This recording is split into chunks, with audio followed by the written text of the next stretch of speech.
mag-haul na kami, guys.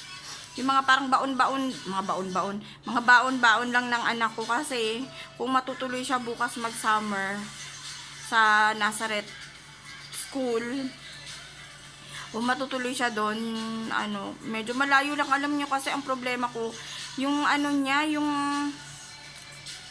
yung pagbiyahe-biyahe kasi malayo rin dito, tapos wala naman siya, hindi siya pwede ng sasakyan, hindi pwedeng sumakay ng tricycle na papuntang school, manggagaling dito, tapos tricycle, hindi po pwedeng ganun.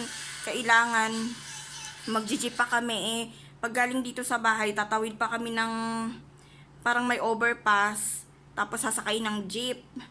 May experience kasi ba ako sa jeep na, yung may katabi ako na matanda, tapos binubuksan yung likod ng ng bag. Kaya parang nadala ba ako sa ganyan na nadala kasi ako sa ganun na, tapos pinatulog pa si Kisuna. Kaya hindi naman natutulog yan sa loob ng hindi naman yan natutulog sa loob ng sasakyan. Yan, tumitingin yan sa dinadaanan. Oo. Pero nung time na yun, nako, inano niya yung bata kasi para wala bang titingin sa likod ko. Walang mag-aano na, syempre, dalawa kami. Tinitingnan ko rin siya. Yung anak ko din, inaano rin niya ako, yung tinitingnan din niya ako ba sa mga bagay-bagay. Kaya, yun lang, guys. Kumbaga sa nag-iisip ako na kung dito ko siya malapit. Kasi meron din naman mga school dito malapit. Kaya lang, yung turo naman ang inaano doon na kung kung private school, medyo mahal, pumapatak ba ng 80,000. Ang mahal kaya nun, hindi naman ako naniniwala sa ganyan na pag private ka, magaling ka. Hindi, kasi paano naman yung mga nagtapos lang sa public, 'di ba? Hindi naman ibig sabihin pag private ka, magaling ka na.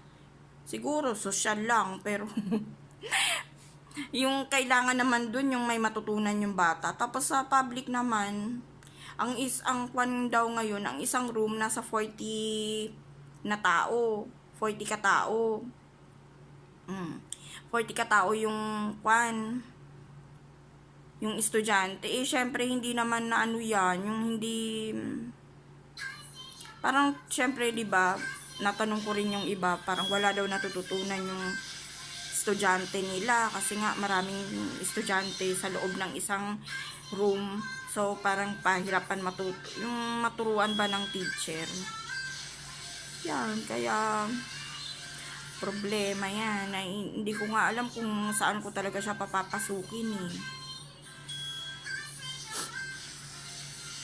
Ang hirap naman. Ang hirap. Hindi, kanina pa ako talaga talilong. Hindi ko talaga alam kung ano talaga yung gagawin ko. Kung saan ko ba ipapasok yung anak ko ng school. Nahihirapan ako. Ano ba yan, guys? Ang hirap naman magpaaral ng Kasi kung maganda sana yung turo sa public ngayon, public ko talaga yan. Kasi hindi kasi, wala naman kasi sa school yan. Dahil ako, lahat naman napasukan ko yan, may co-ed.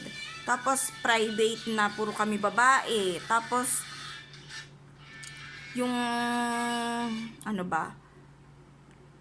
public din, nung elementary ako, nag-public school ako. Mas excellent pa nga yung mga nasa public lang Nag-aaral sila ng husto kasi syempre mahirap lang ang buhay.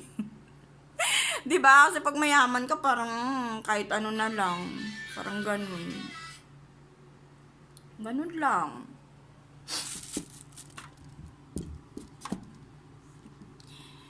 Anyway, guys, mag-aano na tayo. So guys, mag-start na tayo mag-haul. Yung mga babaunin lang to ng anak ko. Ito, sabi ko sa kanya isang beses lang sa isang araw yan Kasi pag minsan sa isang upuan nakakaanim siya ng ganito, o kaya yung medyo ano, yung ibang pan, pero ganito din yung brand niya.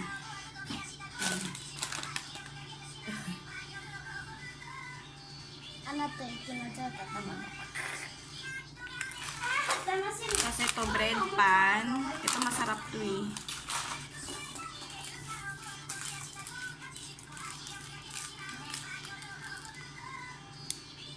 Ito, kale cheese. Subukan lang namin. Kumuha ko ng 5. Ito guys, ano, random na yung pag ano ko ha. Ito, Hawaiian ham. Hawaiian ham. Masarap ang ano guys, masarap ang ano ng Kingsu. Yung brand na to, ewan ko, basta gusto ko siya. Eh, naghahanap ako kanina ng hotdog, wala. Na hotdog ng Kingsu, wala eh. Ubus na. Tapos cream o. Ito din. Ang ba to? 30 pesos to. Ano ba to? Luya. Tapos ito.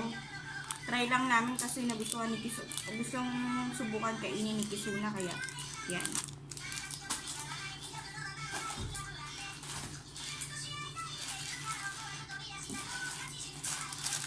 And side cakes para madaling. Wala nga ano malaki nito. Ewan ko kung hindi ko lang nakita, pero ito lang yung na ano ko eh. Yun, kumuha ako nito kasi madali siyang, alam mo yun, madali siyang kainin, madaling damputin. Yun. Ayan siya guys. Nagugutom ka and flat tops. Ay ano. Ano ba ito? Wata tops. Yan.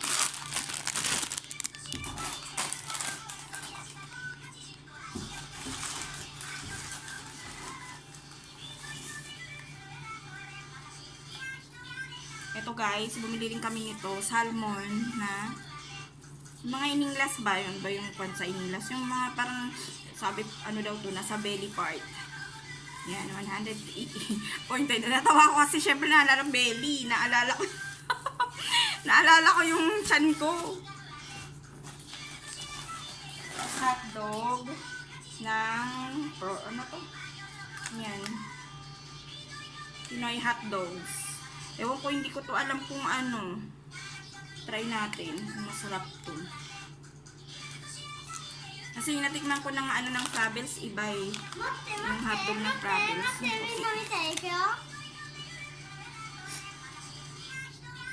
Oh, galing. Siko.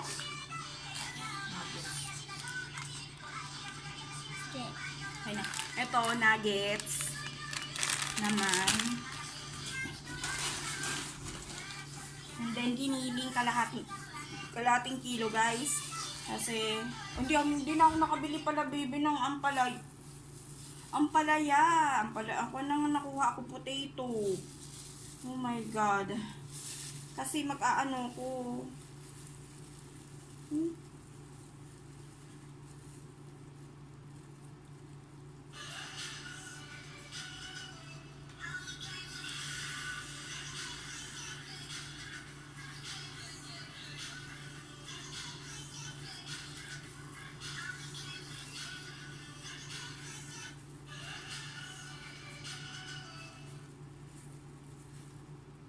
Naku.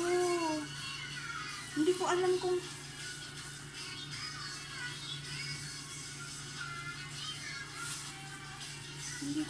ano to.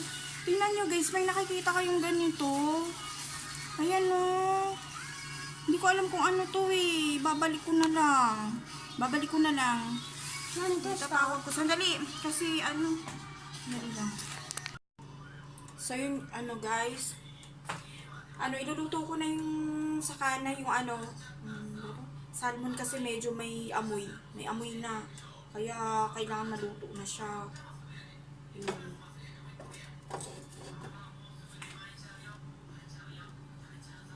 Kaya ganyan. Kita nyo ba guys? Kaya na guys yung itsura niya. Oh, ginamit ko na rin pala yung ano. Excited na ako sa one na to. Nagamitin siya. Yan. Try ko lang. Kung talagang non-stick siya. Ang salmon naman guys, madali naman siyang maluto eh. So, ayan na siya guys. Nilagyan ko lang siya ng black pepper. Tapos, ano,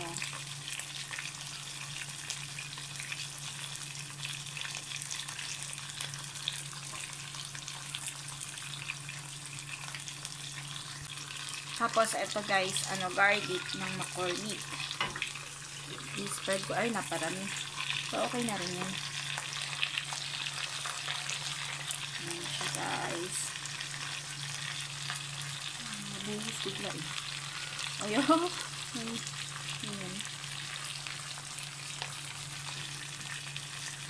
Ayan siya.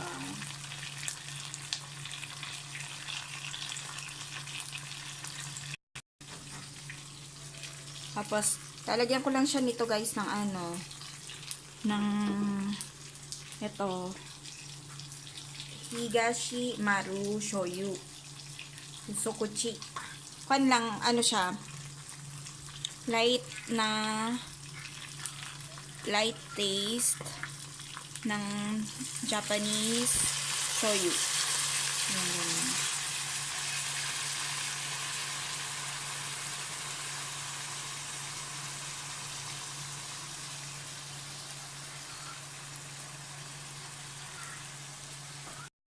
Tapos nilagyan ko rin siya guys ng ano, ng ano ba to?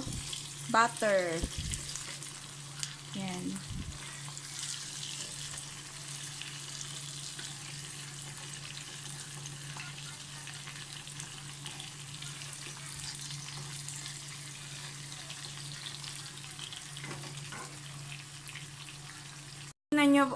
Tingnan nyo to guys, oh. 'Di ba ito medyo tostado na siya, pero dito sa side na pinaglutuan niya na kahit natosta na siya, hindi siya talaga dumikit. Walang non-stick talaga yung ano.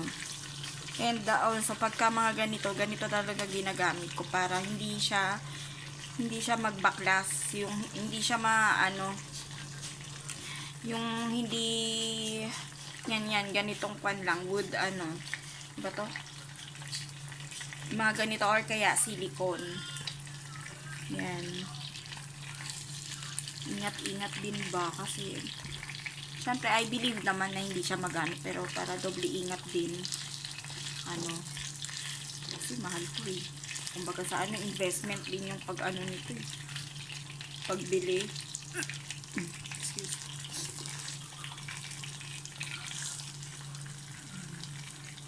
Ganda no? Ano?